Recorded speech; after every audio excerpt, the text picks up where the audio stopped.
क्या नाम है सर आपका?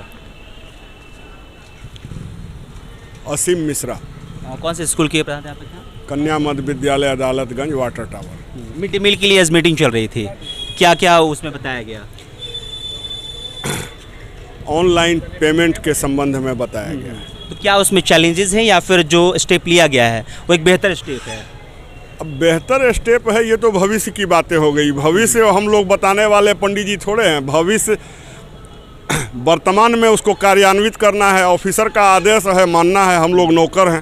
पंडित जी तो आप हैं नहीं, लेकिन आप एक प्रधानाध्यापक हैं, नौकर हैं, ये कह के अपने दर्द को बयां कर रहे हैं आप। नहीं। कि एक होता है ना, जैसे कि आप मीटिंग में बैठते हैं तो आपकी भी बातों को सुना जाता है। आपने कहा होगा कि क्या चैलेंजेस हैं, वो चैलेंजेस जानना चाहते हैं कि आप लोग क्या लगता है? अब ये डिजिटल पेमेंट से संबंधित मामला है। डिजिटल पेमेंट से तो रिजर्व बैंक ऑफ इंडिया को बंद कर दीजिए, जितना रुपया है उसको ख़त्म कर दीजिए, अपने आप सारा ऑनलाइन ही होने लगेगा। इसमें क्या थी है? अभी तो रुपया मिल रहा है तो रुपया लेते हैं, जाके बाजार से सामान खरीद करके ला के खिलाते हैं। अब सरकार की यही मंशा है डिजिटल पेमेंट, तो डिजिटल तो पहले हम लोगों को भी डिजिटल सीखना पड़ेगा। और कोई चैलेंजेज नहीं है। और कोई चैलेंजेस नहीं है। हाँ सर हैं, क्या परिचय हुआ सर आपका? मेरा नाम अलख निरंजन हुआ। हाँ जी बोलिए। कौन से स्कूल के? हम प्राथमिक विद्यालय शिवपुरी के। प्राथमिक विद्यालय शिवपुरी है। शिवपुरी में? जी जी। अभी मिड डे मील के लिए मीटिंग चल रहा था, तो जो बताया गया ऑनलाइन ट्रांजैक्शन के बारे में, कितना कुछ समझ पाए हैं और क्या चैलेंजेस हैं? चैलेंजेस तो ये है कि मान ली कि छोटा मान ली कि सब्जी वेंडर है या जो भी है, हर के पास ऑनलाइन मतलब पेमेंट का मान ली भीम ऐप है या जो भी है, पेमेंट में तो समस्या आएगी। लेकिन हर समस्या का मतलब कोशिश करने पर तो निदान संभव है। कोई चीज़ नया शुरू करने पर तो कठिनाई आती है, लेकिन उस कठिनाई को कोशिश करने से दूर की जा सकती है। भ्रष्टाचार को रोकने के लिए एक अच्छा माध्यम है। हाँ जी, अच्छा माध्यम है। अच्छा, एक चीज़ और बताइएगा, ये प्राइवेट बैंक को क्यों सरकार ने चुना है? HDFC क्यों नहीं सरकारी बैंक? इस पर हम क्या कमेंट करें, ये तो सरकार की अपनी पॉलिसी है। सरकारी बैंक होना चाहिए था, लेकिन सरकार की मान ले कि हमसे तो बड़े पदाधिकारी बैठे हैं, हमसे ज़्यादा योग्य हैं। हाँ। वो लोग जो उचित समझे किए, हाँ। हम लोग उनका आदेश का पालन करेंगे। चलिए फिलहाल सुनिए सर, एक मिनट। हाँ बताइए ना सर, परिचय दे दीजिएगा। वीरेंद्र सिंह, कन्या मध्य विद्यालय गर्दनीबाग, पुनाई चक, पटना। हाँ ठीक है।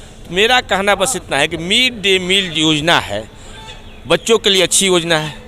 सरकार इसके लिए अलग व्यवस्था करे, हम टीचरों को मुक्त कर दें। अच्छा ठीक है। समझे कि इससे हम पढ़ाई पर ध्यान केंद्रित कर देंगे सर, और हम पढ़ाना चाहते हैं। मिड डे मील से होता है क्या सर, हमारा जो एनर्जी है उसमें बहुत ज़्यादा लॉस करता है। बैंक दौड़ो, सब्जी के लिए दौड़ो, दाल के लिए दौड़ो, प्लस वहाँ बच्चा का जहाँ खाना बन रहा है वहाँ रखवाली करना पड़ता है सर।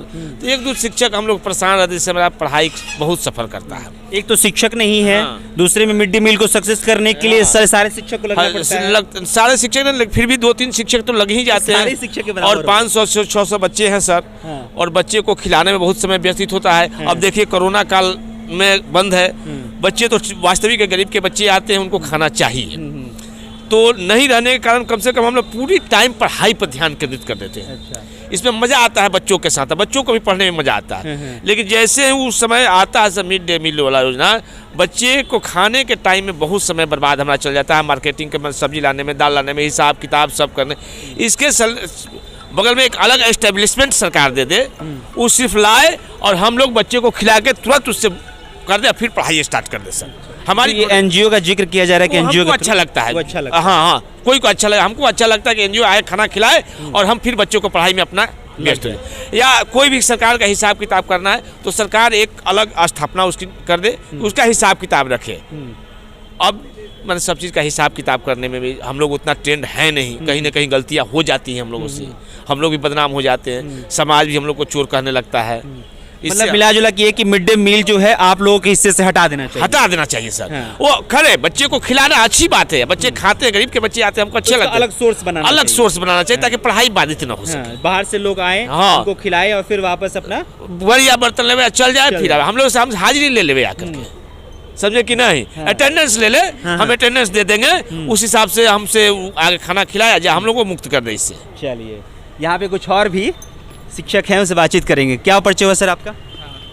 मेरा नाम अरुण कुमार राय हुआ, प्राइमरी स्कूल भीखा चक चितकोरा गर्दनीबाग। प्रधानाध्यापक हैं आप? हाँ, एज ए प्रधान शिक्षक। प्रधान शिक्षक। जी।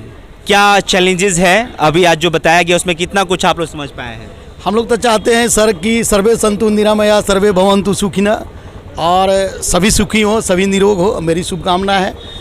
अब चैलेंजेज है, अभी जो ऑनलाइन पेमेंट सिस्टम है उसमें दिक्कत आएगी। सब्जी लेना है, ऑनलाइन सब्जी वाले के पास पेमेंट करने में दिक्कत होगी। गैस चूल्हा ख़राब हो गई, उस समय ऑनलाइन पेमेंट तुरंत मांगता है, उसको कैसे दे पाएंगे? और सरकार के आदेश है, उसको हम लोग पालन करने का अच्छा से पालन करेंगे, और सरकार का आदेश है तो उसको हम लोग करेंगे। थोड़ा सा सिस्टम 2 साल तक खाना बंद रहा है कोरोना के कारण, लेकिन सरकार का आदेश है तो हम लोग पालन करेंगे। पालन करेंगे। ये कह रहे थे सर कि सरकार ने किया है, नौकर हैं हम तो मानना पड़ेगा। नहीं, नौकर नहीं सर, हम सरकार के अंग में हैं। हमारा शिक्षक तो सर समाज का दर्पण होता है, बिल्कुल, और हम समाज के निर्माण में हमारी जिम्मेवारी है, हम निर्वहन करेंगे। और एक साथी आपकी कह रहे थे सर कि इसको हटा देना चाहिए। ये सर साथी का अपना विचार है, सब कोई का अलग। आपको लगता है क्या?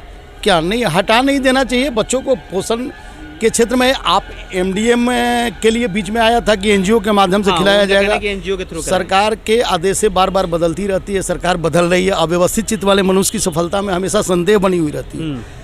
यदि बार बार लेटर निकाला जाए, शिक्षक को तो पढ़ाना काम था सर, लेकिन अब इसके अलावा जो दायित्व मिलता है उसको निर्वहन करता है शिक्षक, और करेंगे भी।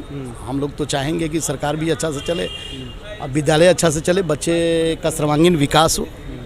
जी, क्या लगता है आपको कि एचडीएफसी को जो दिया गया है वो सरकारी बैंक को दिया जाना चाहिए था? नहीं सर, इस पे मैं कुछ नहीं बोलना चाहूँगा। सरकार का निर्णय है सर, सरकार का ऊपर स्तर का निर्णय है, इसमें हम आपको मतलब अपने खुद के विचार से क्या लगता है, ओपिनियन क्या है आपका, क्या सरकारी बैंक को देना चाहिए था ये? नहीं सर, बैंक सिस्टम जो सिस्टम है वो सिस्टम के अनुसार कोई भी बैंक को दिया गया है तो उसमें काम तो होगा। एक काम करने में थोड़ा सा दिक्कत है, और इसको हम लोग करेंगे। परेशानी आएगी तो परेशानी से शिक्षक तो कहीं भागता है सर, क्या शिक्षक तो सब जगह काम कर रहा है। हम लोग 30-35 काम करते हैं, अब उस काम को गिनाना ये नहीं है, लेकिन हम लोग करेंगे। अभी तो फिलहाल इलेक्शन ड्यूटी, एग्जाम में गार्डिंग, ये सब ड्यूटी करेंगे, सब ड्यूटी करेंगे। सरकार चाहती है कि भाई शिक्षक बहुत मतलब कि कार्य करने में सक्षम है तो करेंगे हम। पढ़ाने के अलावा सारा करना है, पढ़ाने के अलावा सब कुछ करना है। देखिए, आप अभी जो प्रश्न कर रहे थे हमारे भाई से, रिजर्व बैंक से एचडीएफसी बैंक भी गाइडेड है। एचडीएफसी बैंक को मिला कोई बात नहीं है, लेकिन ये शहरी क्षेत्र में ही केवल इम्प्लीमेंट बढ़िया से हो सकता है। घोसवरी में और बाढ़ में, पाली में एचडीएफसी बैंक नहीं है, और वहाँ का कोई दुकानदार, कोई वेंडर एचडीएफसी बैंक में जाने में उसका 9 दिया का तेल जल जाएगा। और एमडीएम कैसे वहाँ के शिक्षक चलाएंगे, ये तो भगवान ही मालिक हैं। हम लोग तो लकी हैं कि हम लोग टाउन में पोस्टेड हैं।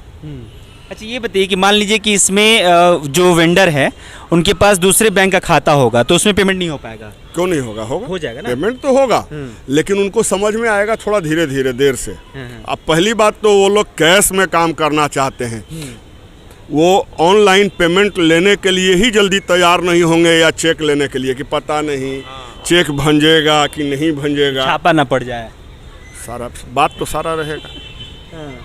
चलिए, फिलहाल जब इसकी शुरुआत हो जाएगी फिर हम मुलाकात करने की कोशिश करेंगे। ये तमाम जो प्रधानाध्यापक हैं उनसे जानने की कोशिश करेंगे कि आखिरकार कौन से चैलेंजेस आ रहे हैं, सरकार ने जो ये नया स्टेप लिया है उससे कितना कुछ फ़ायदा हुआ है। लेकिन फिलहाल जो दृश्य दिख रहा है वो ये है कि एक तो भ्रष्टाचार रोकने के लिए एक बेहतर कदम कहा जा सकता है, लेकिन दूसरी तरफ जो छोटी छोटी खरीदारियाँ होती हैं उसके संदर्भ में जो प्रधानाध्यापक हैं उनको बड़े चैलेंजेस सामने आने वाले हैं। फिलहाल मिड डे मील को लेकर आज मीटिंग चल रहा था, वहाँ पहुँचे हम और हमने प्रधानाध्यापकों से बातचीत की और उनका क्या कुछ कहना है वो आप तक हमने पहुँचाया है। आपकी क्या प्रतिक्रिया है ये भी हमें बताइएगा। बहुत बहुत शुक्रिया।